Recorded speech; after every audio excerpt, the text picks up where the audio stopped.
Almost every debate in Five Nights at Freddy's at some point circles back to one entity: Golden Freddy. Vengeful Spirit, Ultimate Custom Night, Cassidy, Midnight Motorist, Afton House, Footprints, and yes, even the dreaded books. Across all of human history, theorists have either tried to solve Golden Freddy or use Golden Freddy to solve something else. When it comes to figuring out the lore, the problem is Golden Freddy. So today, I'll be your storyteller. Sit back, relax, and let me tell you a relaxing tale about the theorists who dedicated themselves to solving this yellow bear. The theorists we shall henceforth call the Fredbarians. Now, upon the release of FNAF 1, the primitive Fredbarians were instantly captivated by Golden Freddy and how different he was from the other animatronics in that game. Oh god! What the fuck? What the fuck, okay? Old forum posts and wikis from that time show us that one of the earliest popular theories was that Golden Freddy was not a ghost at all, just a hallucination. Unlike the other animatronics, he can flicker in and out of existence and teleport, and Mike only sees him after he sees a poster on the wall depicting Golden Freddy. And when Golden Freddy does show up, Mike's vision is bombarded with an unusually high amount of hallucinations and the phrase, "It's me." Legendary Fredbarian Matthew Patrick proposed in FNAF 1 that you play as the killer. The Freddy's Pizzeria you work in now are just the nightmares that haunt you, taunting you every night with the phrase, "It's me, it's me, it is you, you are the killer." And following that train of thought, it would make sense for Golden Freddy to be a hallucination and for you to be seeing the message, "It's me," because it would be you. And you'd be looking at the suit, the mascot suit that you used to kill the children.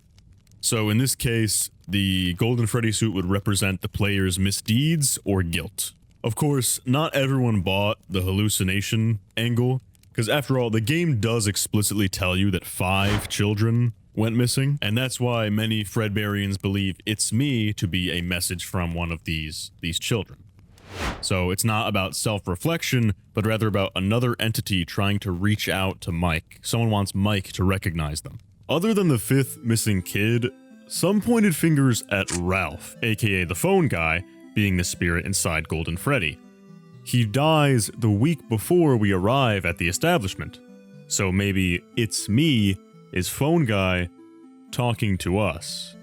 After all, we've been hearing his voice for the last few nights. If anyone's gonna recognize him, it's us. Speaking of phone guy, another important mystery is the Bite of 87, which was also a major point of speculation in this game that caused it to pick up so much traction. People loved spreading rumors about this. In particular, there was a rumor about a fake Easter egg.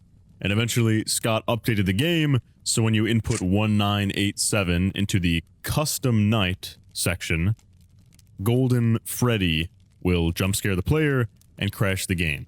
And this is our first instance of Golden Freddy in particular being tied to custom night modes. Anyway, after this update, the Fredbarians gained lots of confidence that Golden Freddy was a real suit and was possessed by a real child, because them appearing in the 1987 screen implies that Golden Freddy was responsible for the Bite of 87. That, or the bite's victim, possessed Golden Freddy.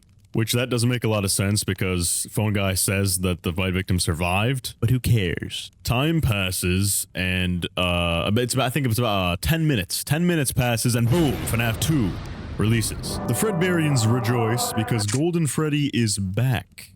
And more importantly, there's a new night guard seeing him, Jeremy Fitzgerald. This threw another wrench in the hallucination theory, because if 2 different people were seeing Golden Freddy, the chances of him being a hallucination are significantly less. even more significant, once again, is that Golden Freddy now appears in the custom night. So he's tied to the custom night again. More on that in just a second. But he has customizable AI, which a hallucination should not have. You can get fired for tampering with animatronics, and you cannot tamper with a figment of your imagination. Interestingly, his physical appearance has changed. In FNAF 1, he's just a palette swap of Freddy, but in FNAF 2, he's missing an ear. He's his own distinct suit, separate from Withered Freddy. So we're finally certain that Golden Freddy is, or at least was, their own character and suit. Later in FNAF 2, Phone Guy drops a line, and he's alive because this is a prequel, but he mentions a criminal incident taking place, done by somebody in a yellow suit, a spare yellow suit in the back. Someone used one of the suits. We had a spare in the back, a yellow one. Someone used it. No, none of them are acting right. At the time, the only suit that you could say is a spare and in the back and had something clearly special about it was the Withered Golden Freddy suit. So people believed at the time heavily that the killer used the Golden Freddy suit to do some sort of criminal actions, whether that be the MCI or the DCI or killing Charlie or whatever. The Fredbarians then dusted off their primitive theories from back in FNAF 1 and said, okay, so Golden Freddy might not have been the killer's hallucination, but the killer could still absolutely have warned Golden Freddy to commit the murders. Or our pal the murderer uses a Golden Freddy suit to lure away and kill 5 children in the back room, as we read through the various articles on the wall. And backing this up is the addition of a new shadowy figure in FNAF 2. Shadow Freddy, a dark purple bear sitting in the parts and service room that is clearly just a palette swap of the Golden Freddy suit. Some saw Shadow Freddy as its own spirit, others saw Shadow Freddy as the literal suit the killer used, but I still like the idea that it's some sort of fearful reflection of the energy Afton created when he was committing these murders. And there will be more on that fearful reflection aspect later. The other important thing that Ralph mentions regarding Golden Freddy is the existence of a Fredbear's Family Diner, which is the first location in the timeline. This puts the creation of Golden Freddy before the other models, and also tells us that this was probably the character's original name, Fredbear. The Fredbarians also took note of the Give Gifts, Give Life minigame. This minigame finally confirmed the idea that yes, Golden Freddy is possessed by the 5th missing child. But the puppet doesn't help this spirit. We can see they're right in the middle, and they don't get a mask or gifts or anything from the puppet. And this kind of minigame could be meant to tell us that the circumstances of the Golden Freddy child's death were very different from the others, and their circumstances of possession were different from the others. This could explain Golden Freddy's different abilities like teleporting and causing hallucinations. Now, I just mentioned how Golden Freddy has distinct powers, and there is one other ability he has that I believe is most crucial in determining what Golden Freddy is and who possesses it. See, in FNAF 2, there's a specific preset for the custom night titled Golden Freddy Mode. And in Golden Freddy Mode, all of the animatronics are set to their maximum aggression. This is tying the name Golden Freddy to aggression, and to all of the animatronics being at their max aggression levels. To me, there could be a couple reasons for this. The first is that Golden Freddy's presence inherently makes all of the other spirits angry. The other spirits don't like Golden Freddy. Alternatively, it could be that Golden Freddy is the ringleader and the animatronics are following his lead by becoming more angry. But there's a simpler idea that I like even more, and that is supported by other examples of Golden Freddy's powers in the games. And that is that Golden Freddy can influence anything in the physical world. That is Golden Freddy's most powerful trait. And we're going to have a very special guest on soon to talk more about that. The Fredbarians began to cry as there would be an entire 4 minutes without a new FNAF game. But luckily, Scott Cawthon came in clutch and dropped 5 Nights at Freddy's 3. Now, FNAF 3 will introduce some very important things, so before that, let's do a quick recap. The Fredbarians have thus far established that Golden Freddy is a real, physical animatronic, likely possessed by the 5th missing child, who has the abilities of teleportation, inducing hallucinations in those that look at him, and altering the physical world. On top of this, it's likely that Purple Guy used the Golden Freddy suit to commit at least some of his murders. The puppet was not able to help Golden Freddy, and it's implied there are unique circumstances to their death that may explain their unique abilities. Also, if you're still here, please gently tap your nose against the like and subscribe buttons, because that will help this video in recommended. Now then, time for FNAF 3. With the release of FNAF 3, the Fredbarians were immediately hit in the face by the Phone Guy exposition barrage. Building on what little we got about Fredbears in FNAF 2, Phone Guy now mentions there are 2 Springlock suits. We will later find out that these are Fredbear and Spring Bonnie, a golden version of the Bonnie animatronic. And immediately, players with eyes and ears noticed that Golden Freddy was not the suit the killer used to commit the murders. It was Spring Bonnie. Now, this throws a bit of a wrench into the idea that Shadow Freddy was a fearful reflection of the Golden Freddy suit because the murders were committed in that suit, but I still think that Shadow Freddy can be a fearful reflection of the Purple Guy's murders or misdeeds. Many Fredbarians still hold on to the idea that Shadow Freddy is some kind of agony byproduct of the MCI itself. So it spawns from all of the terrible emotions that happened during that event, or perhaps the terrible emotions related to Golden Freddy's death specifically. Either way, we are far from done with Shadow Freddy, so we'll come back to that soon. These new Phone Guy calls also had another purpose, and that was to give exposition on how Purple Guy becomes Springtrap. They also provide some clear exposition on the older Freddy's location. Phone Guy emphasizes how dangerous the Springlock suits are in his calls, citing that if you trigger these Springlocks, you will experience one of the most painful deaths imaginable and bleed out. And naturally, this is Chekhov's gun, because we later see this fate befall the Purple Guy in the final Follow Me minigame. But we learn too of another Springlock failure at a sister location, likely the one that Circus Baby addresses in Night 4 of that game. You're inside something that came from my old pizzeria. I don't think it was ever used. At least not the way it was meant to be used. So it makes you think. There are 2 instances of Springlock failures mentioned in this game. Who's to say there's not another Springlock failure associated with Golden Freddy? Who's to say the Golden Freddy child didn't have the same fate? But it wasn't just the phone calls that piqued the Fredbarians' interest, because there were minigames in FNAF 3, a lot of them. And one of the most notable was the Follow Me minigames, where we once again see the appearance of Shadow Freddy luring the original souls of the children into the back room. Purple Guy is there, eagerly awaiting with open arms. But in the 5th minigame, Shadow Freddy is gone, and we play as a ghost. Not the Golden Freddy suit, just a ghost. Now, why does this ghost appear, but Shadow Freddy does not appear to lure us? Could be a couple things. The first is that William was somehow using Shadow Freddy as a lure to bring the spirits back there, and he didn't expect he would have any visitors. Right? He thought he was done after the 4 suits. He's like, okay, I can disable my magic illusion, my stand, whatever this is.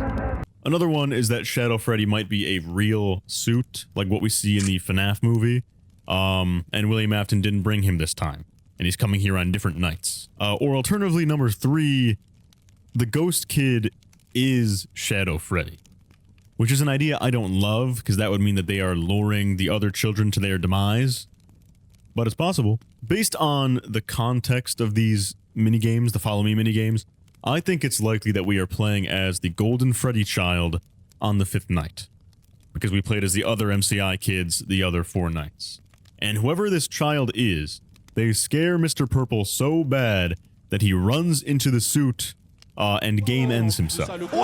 Now, the presence of this ghost kid and not the Golden Freddy suit implies one of two things. The first is that Afton has already destroyed the Golden Freddy suit, because we see when the other suits are destroyed, those ghost kids appear. The second possibility is that the spirit possessing Golden Freddy is so powerful that they can just appear anywhere in any form that they want. Next up, we get the Stage 01 minigame, and it's here that we see a crucial detail. That is that this minigame takes place at Fredbear's family diner, and one of the children goes missing. This is a key detail the Fredbearians will bring up in the next game. In Stage 01, we play as Fredbear hopping around on stage next to Spring Bonnie. And this is simply meant to tell us that Fredbear and Spring Bonnie are a pair. There's a special relationship between those two animatronics. One day, the Fredbearians decide to press a bunch of fucking wall tiles for no reason, and they discover the Happiest Day minigames, which are very important to the story of Golden Freddy in this game and the next two. The Happiest Day itself is simple. We play as the puppet, and we bring a cake to a child wearing a Golden Freddy mask. Now, 4 other kids wearing the MCI victim masks are there to support this kid on his birthday. Eventually, it'll be revealed that when collecting the pieces for Happiest Day, we are assembling this child's memories in a way, gathering his shattered pieces, putting him back together, and allowing him to have this Happiest Day to rest and move on. By the end, all the other masks and the puppet's mask falls too, implying that they are at rest in some way. But it does beg the question of who the hell the Golden Freddy child is, and why the puppet wasn't around to help them the first time in Give Gifts, Give Life. And we will see that answered in the final chapter. FNAF 4 marks the end of the time of peace for the Fredbearians. From this game onward, the Fredbearians will hardly agree on anything. So it's my job to traverse the scene and pick the best ideas from every set of Fredbearians. Then, I will assemble those ideas into our best attempt to solve Golden Freddy. Enjoy the rabbit hole. I hate the crying child. Not as a character, like on his own in isolation, you can make a pretty good story out of him. You know, it seems pretty obvious. You play through FNAF 4, you're a traumatized kid, relentlessly bullied, and you're crushed in the jaws of the Fredbear animatronic. Makes perfect sense that he would possess that suit. His brain being crushed in the jaws of Fredbear would perfectly explain why his memories are shattered in FNAF 3, and why we need to go through several mini-games piecing things together to help him rest.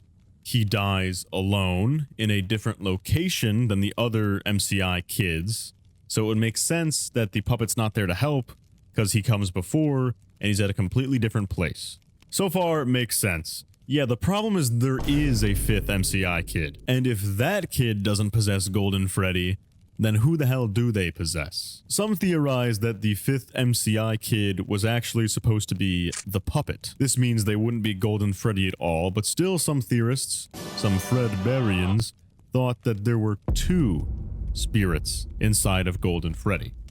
The first would be the crying child, and the second would be the 5th MCI kid. This dual possession would be why he's more ethereal than the others. There is just so much fucking remnant juice inside of him. Regardless of what you think, I feel confident in saying this.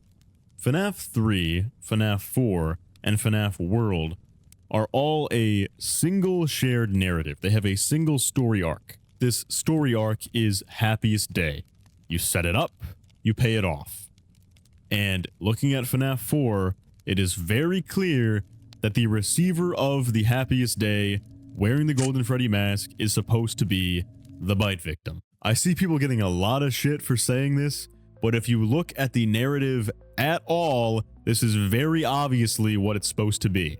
In FNAF 3, we go through a series of minigames to collect memories or collect friends for a child wearing a Golden Freddy mask to help him rest. In FNAF 4, the very next game, we play as the crying child, following him through the week up to his birthday. And on his birthday, he is fatally wounded by the jaws of Fredbear. And present at that party are 4 people wearing masks of the Core 4 animatronics. So here we are again. We have a kid crushed in Fredbear's jaw, and there are 4 other kids wearing animatronic masks present at a birthday party. Also, after the crying child is bitten, the Fredbear plush he carries with him then says that he is broken and needs to be put back together. Then in the next game, FNAF World, we meet a glitchy Fredbear and a set of creepy yellow eyes. The glitchy Fredbear instructs us to leave breadcrumbs for him to help him find his way. Collecting these breadcrumbs will put the child back together and let him rest. These breadcrumbs are the Happiest Day minigames. You literally go around and push the Happiest Day minigames into boxes. To me, this feels like one of the clearest through lines in the entire series, but a lot of people disagree. Many Fredbearians argue that the Golden Freddy kid on the other side of the table is Cassidy, the 5th MCI kid. Because after all, the other kids are all there, so why would Cassidy not be present at the Happiest Day, but the bite victim is? As much as I just touted narrative, it doesn't make a lot of narrative sense for 4 of the MCI kids to just be freed, and then we know nothing about the other one. That is, unless the puppet is the 5th MCI kid, but that is a very controversial idea. Charlie was never missing. She was murdered outside the building. Her body was found in the alley. That means she can't be counted as one of the missing children. The missing children would be the 5 children who were stuffed into animatronic suits that the police never found. So logically, yes, the 5th MCI kid has to be possessing Golden Freddy. So what the fuck is going on? The most popular theory the Fredbearians have come up with as of now is that there are 2 spirits in Golden Freddy. The first is the crying child from Five Nights at Freddy's 4, who possessed Fredbear. The second is the MCI kid who was later stuffed into Golden Freddy. Now, as for why many Fredbearians are so certain of this, we don't have that detail yet at this point in the story. But there is one crucial thing that I have not mentioned yet in regard to FNAF 4. And that's Dream Theory. Boom! Axe to the neck. Boom! Axe to the jugular. A theory made famous by the one and only MatPat, Dream Theory is a theory meant to explain some of the odd teasers and hints that Scott put on his website during a Solving FNAF 4 livestream on the Game Theory channel. Some of the things Scott pointed out are that Toy Chica is missing her beak in one of the mini-games, and what is seen in shadows is misunderstood in the mind of a child. From here, MatPat collected evidence of a bunch of stuff throughout the game to propose that the crying child was simply dreaming up all of the other FNAF games based on things he sees and hears. He's having nightmares that mix in all of these elements. You know, there's a broken mangle, Toy Chica missing her beak, shadowy figures on the wall, a kid tells him about spring plush trap, something finger trap. And while that theory has now pretty much become universally accepted as the answer at the time, like people think that was what Scott intended, I think they're wrong. To get away with this, you have to say that the child is dreaming up accurate paychecks for the time. The child's dreams are switching between photorealism and Atari graphics. Not to mention a child wouldn't know what the term sister location means. Dream Theory doesn't hold up because of those details. But there is one theory that implores all the same evidence that does. The Fredbearians had the right tools to figure out what Scott was hinting at in FNAF 4. We could have solved it because of details we'd gotten 3 games ago in FNAF 1. And it's something I touched on earlier in this very video. MatPat, the legendary Fredbearian that he is, didn't get it wrong. He just got it backwards. The crying child's mind isn't influenced by things going on in the world around him. Things going on in the world around him are influenced by the crying child's mind. Remember what I said earlier, there's already evidence as of Five Nights at Freddy's 1 that Golden Freddy in particular can alter his surroundings. This idea, the inverse of Dream Theory, the Fredbearians shall henceforth be calling GODVICTIM. And to walk you through exactly what God Victim entails, I'm bringing on a very special guest, the Unwithered Truth. Thank you, T-Dreads. Today, I am here to talk to you all about the greatest theory of all time, memory victim. God victim. Okay, obviously I'm being a bit tongue-in-cheek here, but before I begin, I just wanted to make sure it's clear we're not trying to steal anyone's theory. Memory victim was a theory proposed by someone way back in 2021, who unfortunately has since deleted their account, so I don't know how to properly credit them. But the thing is, I came to a very similar conclusion as they did a few months ago, never having heard of memory victim before. And so when T-Dreads and I came to discuss it, we came up with the name God victim. Honestly, I like it a lot more as a name, so I'm gonna stick to it. It's got a bit more of oomph to it, you know. But regardless, what is God victim? God victim. Well, essentially, God victim is reverse dream theory. Take everything MatPat used as evidence to suggest that the other 4 games are dreams, and flip it so that those things the crying child saw or experienced are the reason they happened later in the timeline. Why does Toy Chica remove her beak in FNAF 2? Well, it's because the crying child saw a broken toy of Chica with its beak missing. Why do kids in the FNAF 2 location pull the Funtime Foxy animatronic apart and put it back together as the Mangle? Well, because the crying child's sister had a broken pink and white Foxy toy. The list goes on and on, some with admittedly less concrete connections, some with really strong connections, but one of my favorites comes from something that the week before helped me put together. Let's assume this theory is correct, that the God victim has a lot of influence over the entire timeline, from the way the MCI was committed all the way to how William Afton would eventually be Springlock. And sure, all of those are really interesting connections, but there is a strange number of connections between Golden Freddy and FNAF 2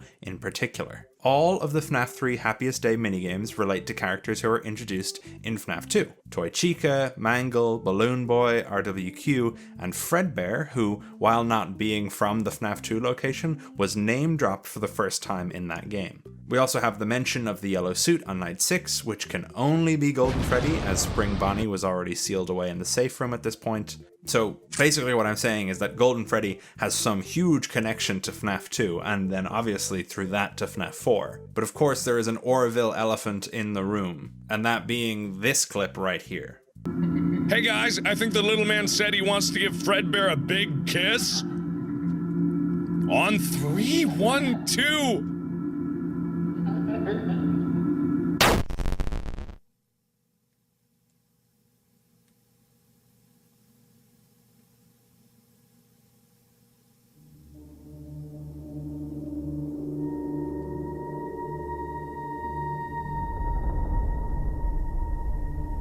Was that the bite of 87? No, I'm not joking. This here is unironically a huge aspect of God Victim, at least for me. Now, of course, we know that in this clip, Mark is wrong, and this is in fact not the bite of 87. This event was known, in universe at least, as the Big Bite, when Michael Afton and his friends put the crying child into Fredbear's mouth and crushed his head.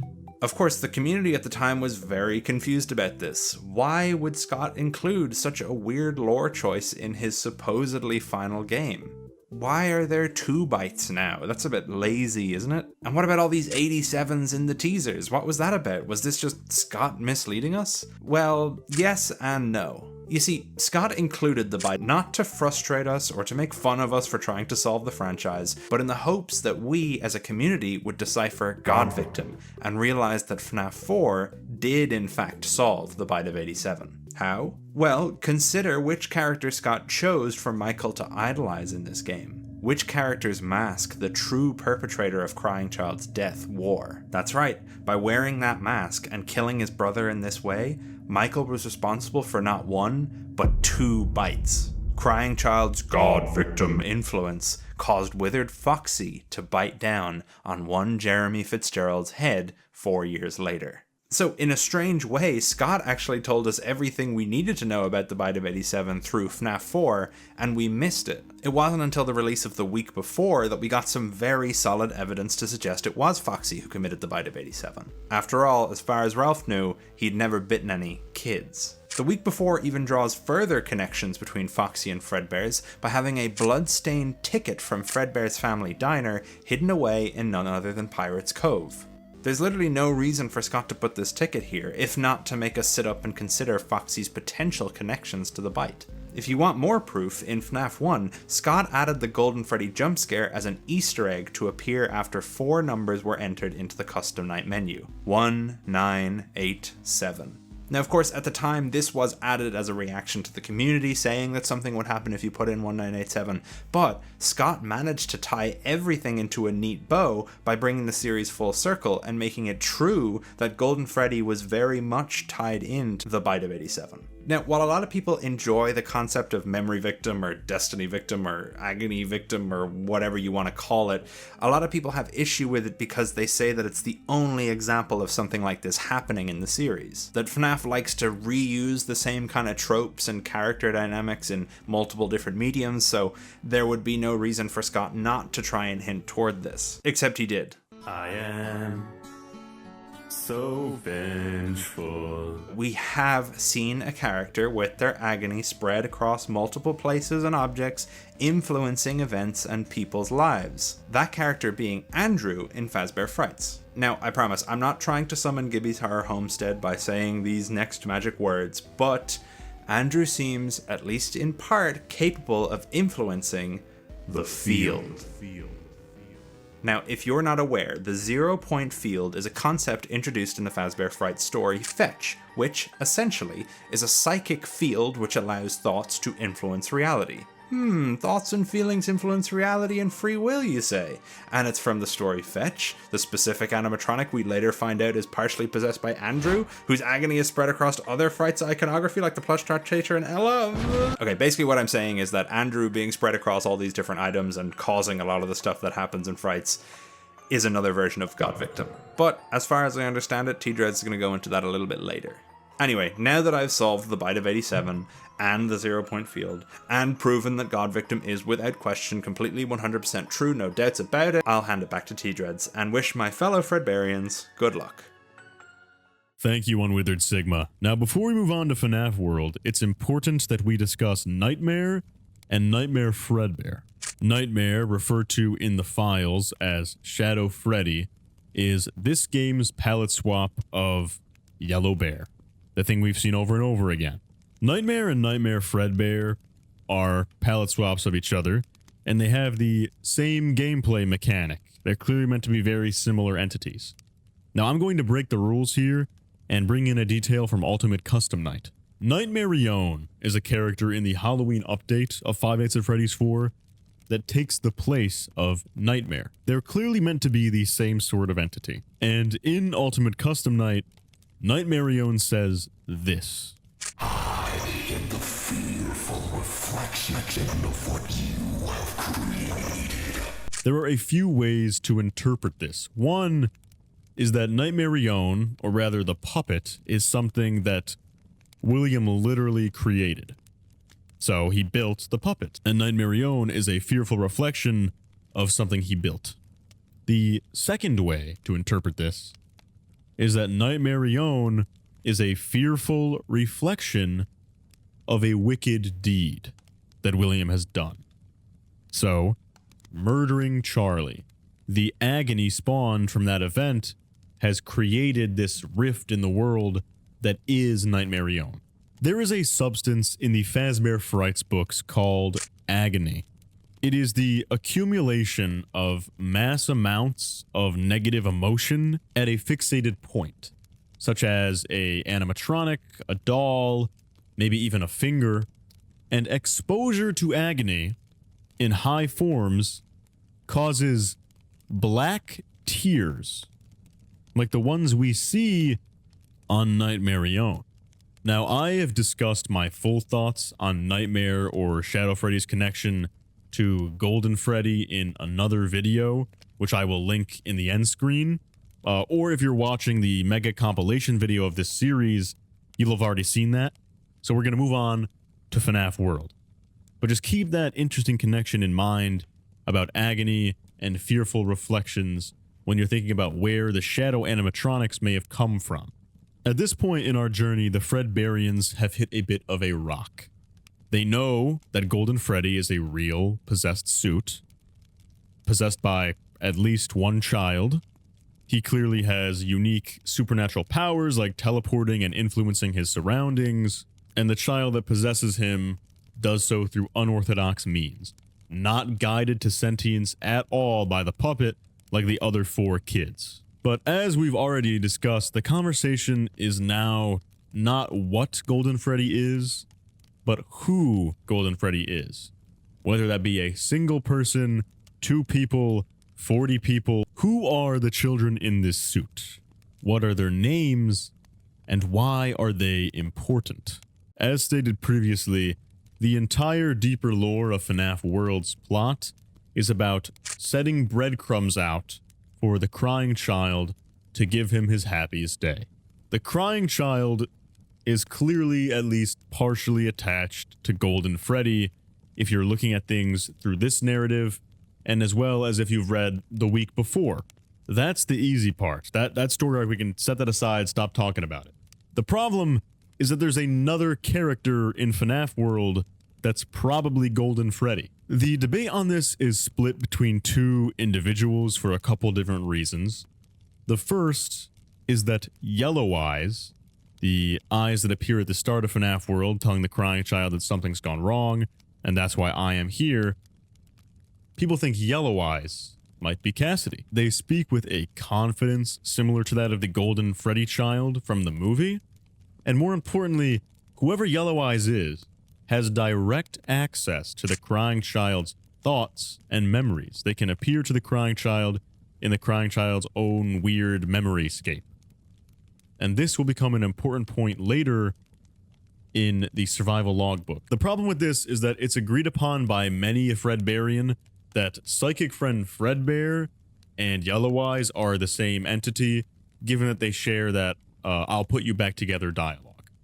And if Cassidy was somehow Psychic Friend Fredbear, that fucks everything up. It wouldn't make sense for one of the MCI children who died in 1985 to be going around telling the crying child that his brother's a bully in 1983 as a dead ghost, ethereal, magical Fredbear. This discrepancy has led Fredbearians to come up with the absolute most batshit reasons that the Fredbear plush could still be Cassidy. There are theories that the FNAF 4 minigames are real arcade games, influenced by Agony to tell the story to the player of the crying child's death, and Cassidy is a spirit inside the actual circuit board. There are also theories that the Fredbear plush is acting as the fucking ghost of Fredbear's past, and is going through these things with the crying child in his own mind, stuck in a loop.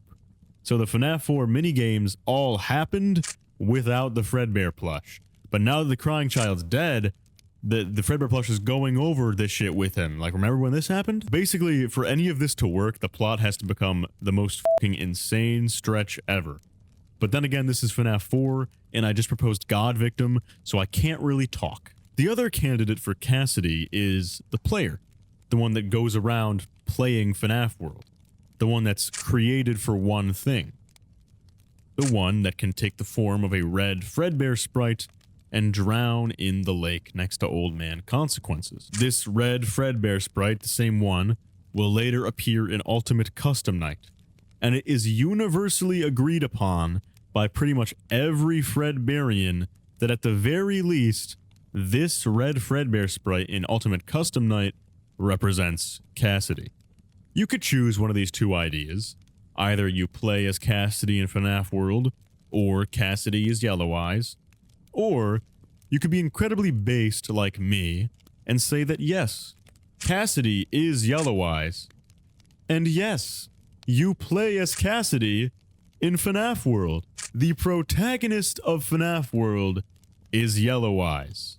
Yellow Eyes is Cassidy. I'm gonna have to cheat again for this one, but many years later, when the survival logbook releases, we'll find out that this book houses 2 spirits, Cassidy and the bite victim. One of the most crucial things revealed in this book is that Cassidy has complete access to all of the bite victim's memories. This is likely because they shared the same suit for so long. Cassidy knows about the Fredbear plush talking to Bite Victim. Cassidy knows about his favorite toys. Cassidy knows his favorite ride was the carousel. Cassidy knows the party was for the Bite Victim. She knows fucking everything about this dude's mind. And now look at what the map of FNAF World looks like. A brain. The game begins with Yellow Eyes promising to put the crying child back together. And then we, Cassidy, Yellow Eyes, the one character with access to the crying child's memories, go and do just that, leaving breadcrumbs for him. We are literally traversing his mind and putting together shattered memories, using the same fucking sprite that drowns in the Ultimate Custom Night Old Man Consequences ending. Look at it. It's the same fucking sprite that represents Cassidy and UCN. More evidence for this still is that this dynamic between Cassidy and the Bite Victim perfectly mirrors one that we'll see later on in Ultimate Custom Night, or rather, the Fazbear Frights books. But once again, more on that when the time comes. But that line, "You were made for one thing," what the hell does that mean? That line makes me half believe the idea, the absurd idea, that the only reason that Cassidy was murdered and stuffed into the Golden Freddy suit was because William wanted her to be used as a fucking spiritual crafting table to put his son back together. You were made for one thing: to fix my son. Anyway, that's enough Cassidy for now. My brain is melting. Let's get on to meta lore. The in-game character of Golden Freddy in FNAF World, like the one you can collect, has 3 moves. Jump Scare, a move that stuns the opponent and leaves them temporarily powerless. Haunting, a move that petrifies the enemy and leaves the enemy temporarily powerless. And Rainy Day 2. Hey Scott, why is Golden Freddy associated with rain? Andrew, come to my sister location. Yay, we have aftons now. I can finally stop fucking saying crying child, purple guy, Foxy. Did I even say Foxy, bro? The killer is William Afton. The protagonist of at least FNAF 1, 3, 4, yes, 4, 5, and 6 is Michael Afton, the Foxy brother. And the Bite Victim, we'll just call him Dave. There's less evidence for Dave than for the other names. It's as good as we're going to get for now. And then Elizabeth is entirely unimportant to this video. And I'm wrong. Elizabeth is actually a second example of William ordering somebody else to put somebody back together. If you remember, in Sister Location, Michael says that he put Elizabeth back together like William asked him to. Then, looking at what we've already seen in this video, we know that William also tasked Cassidy with putting someone back together. So whatever putting somebody back together means, William knows how it's done, but never wants to do it himself. Sister Location also gives us the Scooper, a device built by William Afton to inject soul juice, basically, into inanimate objects. As I just said, a big part of Sister Location is putting Elizabeth back together, and that's what the Scooper ending is for. Now before you say it, yes, you're totally right. The Bite Victim isn't being fused with others to be put back together, like the Elizabeth Ennard situation. He is fragmented and his own pieces need to be recovered. But that's the connection. Both arcs center around the idea of reassembly. Not in what is being reassembled, but why. In Sister Location, Elizabeth is shattered and needs putting back together. She has to be recollected into a single form to act again.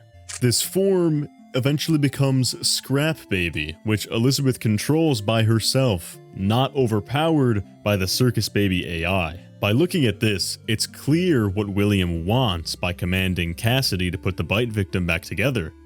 William wanted Bite Victim to be brought back to sentience. He wanted to create a sentient, possessed animatronic to showcase that immortality is possible. This is what happens with Scrap Baby. Putting her back together results in a conscious animatronic similar to that of the puppet. But the bite victim gets set free, not what William wants. Michael puts Dave into Fredbear's mouth, Dave dies, possesses everything in the fucking franchise a la God Victim, or just Golden Freddy if we're wrong, and Michael carries immense crushing guilt. Wah, wah, wah. The only notable thing in Five Nights at Freddy's sister location is that the same Fredbear plush from FNAF 4 can be seen in William Afton's private office, which says to me that either 1, Dave is in the plush, or 2, William Afton was using the plush to monitor and talk to the crying child, and that's why it's here now. He no longer has any use for it because the crying child's dead.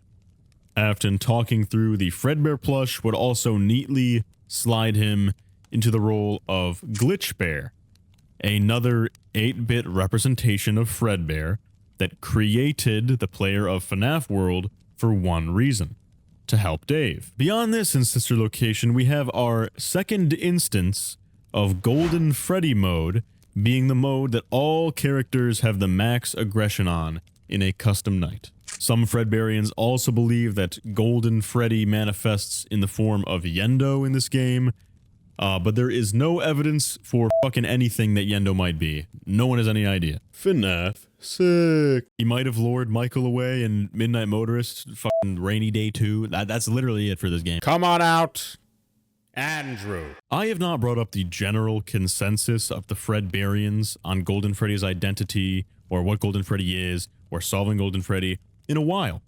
And that's because there is no general consensus anymore.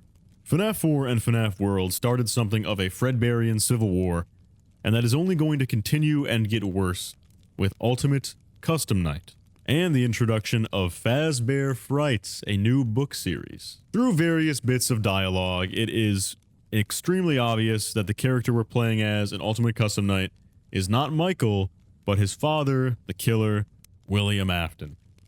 Interesting to tie this back to FNAF 1, where MadPat thought that we were playing as William Afton.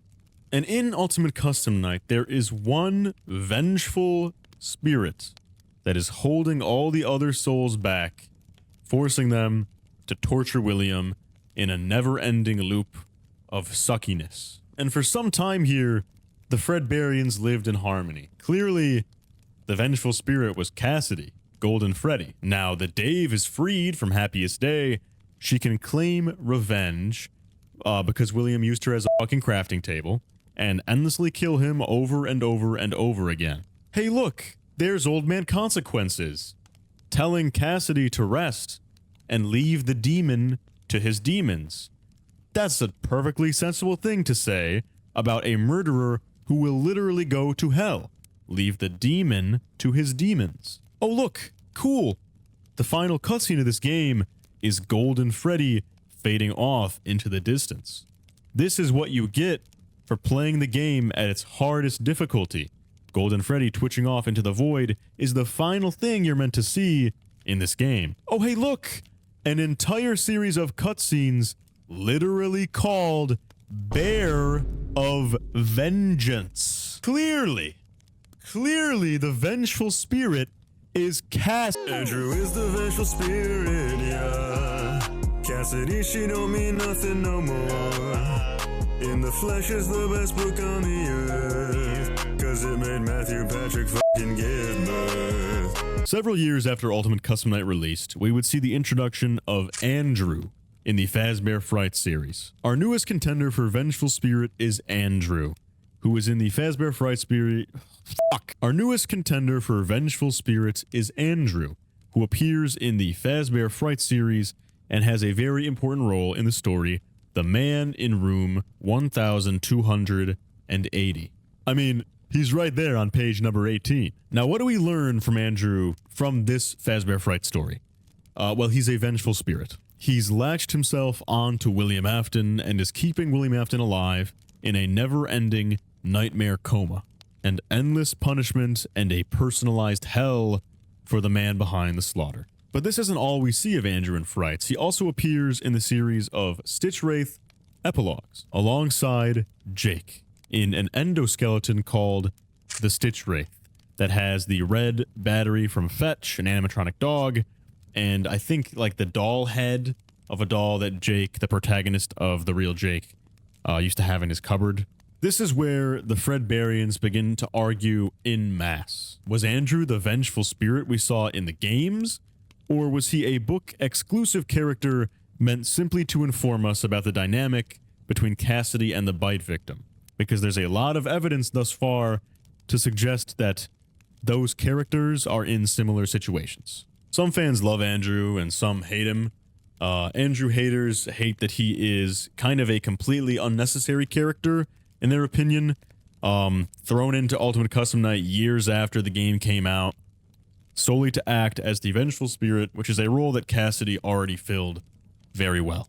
Andrew supporters claim that, look, we have a book that is so incredibly similar to Ultimate Custom Night that it might as well be Ultimate Custom Night. They have a similar mindset to the people who say that GGY is obviously in the game timeline, because there are so many overlaps that contextualize Patient 46 and why Gregory acts the way he does. These books have events so similar to what happens in the games that they might as well be game canon. And then Andrew deniers will bring up that Andrew's story isn't one-to-one with Ultimate Custom Night. Specifically, there are at least 4 or 5 consciousnesses inside of William in Ultimate Custom Night, whereas in the Man in Room 1280, there's only 2 people present, Andrew and William, not 4 or 5. This has caused some more wild ideas, such as, oh, Andrew started Ultimate Custom Night in the fire when they were burning,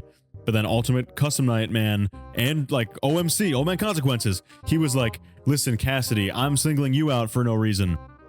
You can go rest. Leave the demon to his demons. Leave Andrew to William and rest your own soul. And all the other kids too. Andrew, fuck you, by the way. I'm not helping you. I'm Old Man Consequences. I literally represent moving on. But fuck you, Andrew. I'm talking to Cassidy instead. And then Andrew would stay on William Afton as William Afton gets fucking wheeled into the hospital, and Ultimate Custom Night continues this entire fucking time. Yeah, this interpretation would involve having to believe that Old Man Consequences, a character that literally represents peace and moving on, is referring to Andrew, a child who was murdered, as a demon, which would make him kind of an asshole. I won't yap on about the Vengeful Spirit debate because there's really no way to solve it. Because either way, the story stands on a toothpick. But lately, one camp of Fredbarians has uncovered some new evidence that might support the idea that Golden Freddy is the Vengeful Spirit. And for that, I am going to hand this off to Narrow Raven, who has created the infamous, world-breaking 14 theory. 14 theory is undoubtedly the cornerstone of the connection of Golden Freddy and our Vengeful Spirit. In Ultimate Custom Night, there are many sets of 14s that lead us to Golden Freddy, which is further pointed to us through a few other numbers spread throughout the game. In Ultimate Custom Night, to get the final cutscene in the game, you have to beat 4920 mode, a weird number to choose since it's one character off of the hardest mode 5020 mode. Though why is this? Our first clue is the number 49, as a number is divisible by is 7. The next 7 that is brought to our attention is by the fact that 4920 mode nets you 9,800 points, which is divisible by 14, which gets you 700 as the answer. This now brings our number 14 into the equation, as the final cutscene for being 4920 mode, which depicts Golden Freddy twitching, is the 14th cutscene. The why is 7 and 14 important to us? If you look at the UCN roster, and you count 7 characters into the roster, you land on Toy Chica. Now usually she wouldn't be important, except she is the main character in Toy Chica The High School Years, in which Toy Chica is a yandere chicken crushing on 7 people, another count of 7 in Toy Chica, with 1 victim before everything starts and the other 6 coming from these cutscenes. Though if we guide our attention to the lockers in which she leans on, she is covering the 15th locker.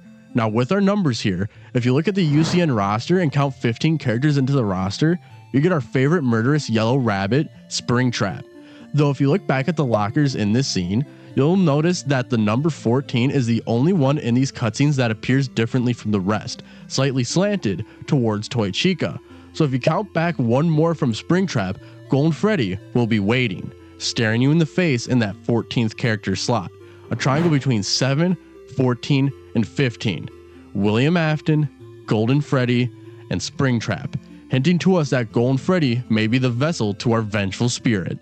Now then, if you have no idea what the fuck he just said, don't worry. That's the normal reaction. The important thing is that in Ultimate Custom Night, the number 14 is heavily tied to Golden Freddy. And we see that Toy Chica is heavily tied to William Afton. Now in this set of locker cutscenes, you have the number 14 as the only one that is slanted, leaning into Toy Chica, William Afton, who is covering the 15th locker. There's a slanted 14 next to the 15th locker, and in front of the 15th locker, the character representing William Afton is standing. And then when you go to the roster, the 14th is tilting its head into William Afton. Golden Freddy's tilting his head toward him. Yeah, it's the exact same tilt. And if you go back to the character select screen, 14th character is Golden Freddy at a slant, the same slant, leaning his head towards William Afton. Springtrap in slot 15. We're dead serious, by the way. This is not a bit. I do think this part of it is intentional. You can watch Rytoast or NeoRaven's full video for a breakdown of all the other evidence, but that's the most important part, in my opinion. Anyway, with this knowledge, and I will be executed for saying this, Andrew's existence is most likely to inform us about the dynamic between Cassidy and Dave. Listen, Scott Cawthon has this special move I like to call the Cawthon nipple twist, where he takes a story device he's already used and changes it just a bit so that it's recognizable but still clearly different. Let's take Michael from the movie. We have a character named Michael who's a security guard that feels immense guilt over his brother's death. Or we can cite Vanessa, William Afton's blonde daughter, who is a reluctant follower and has a hard time not doing what he says. Now I'll point you back to the Stitch Wraith and say how that is the nipple twist all over again. See, we have Andrew, the vengeful spirit, who is inside an animatronic with another character. Andrew cannot see or control in the Stitch Wraith. Jake, the more docile spirit, can see and can control the Stitch Wraith, and he helps Andrew get set free by setting up Andrew's happiest day. Now then, if you have been paying attention to this entire Fredbarian journey, you will know that what I have just said is incredibly similar to the FNAF World arc. Dave, the more docile spirit in Golden Freddy, is the one that can't see. Cassidy, then, the vengeful spirit, is the one that can see and can control the animatronic, and helps put together Dave's happiest day. It's the same fucking dynamic but reversed. In the books, the docile spirit helps the vengeful spirit to rest, and in the games, the vengeful spirit helps the docile spirit to rest. Both of these animatronics have souls in them that have a limited amount of visibility and control. So here in 2025, regardless of if every Fredbarian agrees, we do have a satisfying arc that makes narrative sense as for Golden Freddy. Before wrapping up and giving a conclusion, let's discuss FNAF AR in the movie, because they have some important details that can further add characterization to these characters. Now, FNAF AR has a DLC called The Dark Circus that adds interesting characterization to Golden Freddy. And to explain that, I'm going to bring on Rytoast to give a brief overview of what this DLC means for the character of Cassidy. It's just like Scott to lock semi-important lore behind a timed event on an app that's no longer functional, but luckily we have videos of this. In the Dark Circus DLC for FNAF AR, there was Great Escape Golden Freddy, which was like a Houdini act kind of Golden Freddy. But it's interesting when you look at the context that you see this skin in the game. Because yes, this skin is just a chained up Golden Freddy, but in-game it is inside of a tank of water. You could say it's drowning, and this is important because of all the other times that Fredbear drowns in something, like the Red Lakes in FNAF World and in Ultimate Custom Night when you meet Old Man Consequences. There's that red lake that you as Fredbear can wedge your way into. Not to mention the achievement linked to that lake is called drowning. And there's even more interesting connections with drowning and Fredbear with this design specifically, because if you remember, in the beginning of Ruin, the main statue in the lobby of the Pizzaplex was chained and pulled down. And yes, that's not Golden Freddy, that's a golden statue of Glamrock Freddy, but still it is a golden variant of Freddy wrapped in chains, which is especially important because in Ruin, the same game, we see that red lake right at the end, right before we go to encounter the Mimic. And if you want to get really crazy with it, there's an entire story in Tales from the Pizzaplex called Drowning, which is technically pretty fully separate, but there is an angry spirit child who's at the bottom of lakes trying to drown people. So like maybe there's something kind of a link there. The only other link I can think of with red lakes and drowning is the whole description of being killed by Springlocks in the Silver Eyes trilogy, where William says you drown in your own blood, which does feel like a pretty apt drowning in a red lake feels like a pretty apt metaphor for drowning in your own blood. So there's that as well. I use this to argue that Cassidy is the vengeful spirit, but you don't gotta go that far. Lastly, in the FNAF movie, we have the Golden Freddy spirit playing a very important role. And they can help us learn more about the game counterpart of this spirit. This child is not entirely a one-dimensional character. They very clearly despise William Afton, snitching him out to Michael and watching over his writhing, bleeding out body in the back room as the last scene of the movie. However, despite acting like a vengeful spirit and looking like the vengeful spirit, this child, although it's twisted, has a soft spot for Abby. It's very fucked up, but he wants to kill Abby so him and the other animatronics can have a permanent new friend. The spirits like company, so no, just because the vengeful spirit, a child, hates William Afton in the games, that doesn't mean their character has to be hates William Afton. You can still have the vengeful spirit doing other things. Even Andrew in the Frights novels starts to warm up to Jake before he's let go. So just because Cassidy does help the bite victim doesn't disqualify them from the role of vengeful spirit. You can have someone like somebody and not like somebody else. So, the quest to solve Golden Freddy has resulted in the following. Golden Freddy is a real animatronic suit that is possessed at least by Cassidy and is likely possessed by the Crying Child, or at least a large portion of the Crying Child's shattered soul.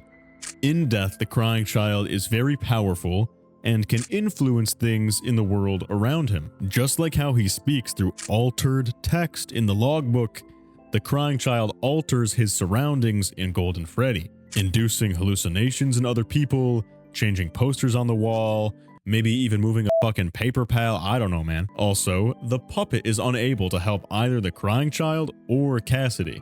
William Afton then commits some atrocity related to the Golden Freddy suit. This could be the byproduct of all the MCI murders, or it could just be because of the particularly painful spring-lock death that Cassidy faced. The amount of agony generated from that kind of death would be terrible. After some experimentation, William Afton manifests Shadow Freddy, an agony entity which he can use to do his bidding. Again, watch the Shadow Animatronics video, or if you're in the compilation, you've already seen it. As I just said, this atrocity might be the death of Cassidy, a child William deliberately killed as a means to help put back together his own son. William Afton springlocks Cassidy, binding her to the same suit as the Crying Child. In this way, she can access the Crying Child's memories, traverse his mind, and piece him back together. Now, I don't like the idea of Will care and saying that William is doing this to free his poor son. Oh, I love my kids so much. It's possible that William prizes Dave as one of his creations and is simply hoping that in being put back together, that just means that Dave's mind will be whole again. Within Golden Freddy, he will be conscious, similar to how Elizabeth becomes conscious in FNAF 6. He wants both of his children to be fully aware. Instead, though, Michael, maybe, the puppet, and Cassidy are able to set the bite victim free. Upset at being murdered and used like a puppet, Cassidy tracks down William Afton, scares him into the spring Bonnie suit. Sensing that Afton might die because of this spring locking, Cassidy throws her spirit onto William Afton and preserves his life despite being spring locked. This is a feat that William Afton no doubt says is because of him. I'm so cool, I survived a spring locking, where really he's a bum and he's only alive because Cassidy's spirit is keeping him alive to torture him later. Cassidy's mind and Afton's mind are now intertwined. Bars, like what we see in The Man in Room 1280. However, Cassidy wins out in the Clash of Domains after the FNAF 6 fire. She now has full control, torments Afton for a while, until eventually she lets everybody rest after the OMC ending.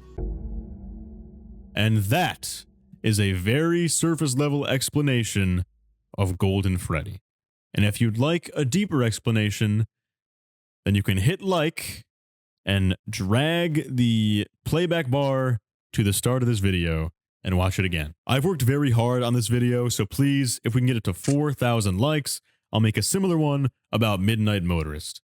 And if you do want to like and comment, I appreciate it, because that greatly helps the video in the algorithm and more people will see this absolute banger. But for now, this is the end of my FNAF interpretation series until the compilation video, unless you guys are desperate to see more, which I will notice if you are. Hoodies are out of stock right now, but if you'd like to support the channel further, you can become a channel member for $2 or super chat in the comments below, but that is completely optional. I have nothing else to say, so thank you very much, and I will see all of you very soon. Bye.